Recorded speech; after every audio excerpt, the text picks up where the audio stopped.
On First News today, my guest today is Donnie Drake, and Donnie Drake's a livestock inspector for the Arizona Department of Agriculture. And Donnie, we're talking about something that is for horse owners only, really, and it's something very important to them. Do we have a lot of people who own horses in the state of Arizona? Yes, sir. There's quite a few people in backyard outfits, plus the ranchers and feedlots that own horses. So we do have quite a few horses. Yes, sir, there is. I understand Mojave Valley has probably got more horses than any state or county in the whole United States. That's very possible. Okay, well, Donnie, let's talk about the problem. EIA is something that we're talking about here. It's equine infections.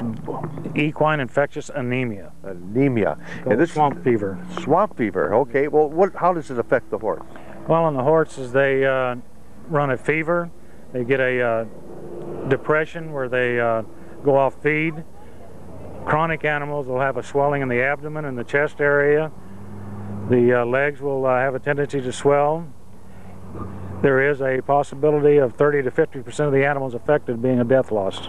Why did this suddenly just come up, this EIA? I mean, I haven't heard much about it before. No, sir, it's not. It hasn't just suddenly come up. It's been around quite a while, but Arizona doesn't have a reservoir or a problem with EIA in the state itself. It is imported. That's why we have this regulation. So now they have this new regulation. Is this a new regulation for Arizona? No, sir, we had it approximately 10 years ago, but it was rescinded. Now they've reinstated it. Okay, now what this means is that if you bring a horse into Arizona, they must be examined for EIA. They must be tested negative for EIA within 12 months prior to entry. That's all animals 6 months and older. Any requirements for people who already have horses in Arizona? No, sir, not at this time. All right, does California require this EIA? Yes, sir, they do. There's quite a few states around Arizona that does require it. Okay, well, Donnie, this is something that we indeed want to watch out for. Has there been any cases in California, Arizona, Nevada, Utah, New Mexico? Not recently, sir. No, to my knowledge, it's been 3 to 4 years since Arizona has had a case of EIA. And how's the inspection done?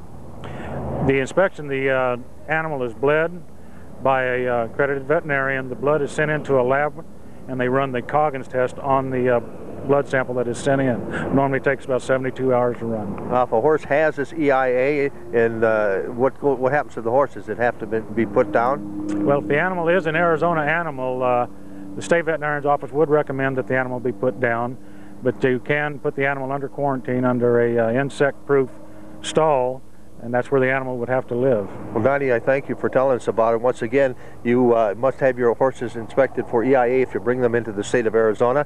And if you know people that are going to be doing that, please let them know. And the number to call or the people they can contact. They can call the state veterinarian's office, area code 602-542-0804, and talk to them, and they'll explain to you everything that you need to know about bringing your animals in. Right. Yuma County Humane Society can also get you and they'll get in touch. They'll get those folks in touch with Donnie Drake.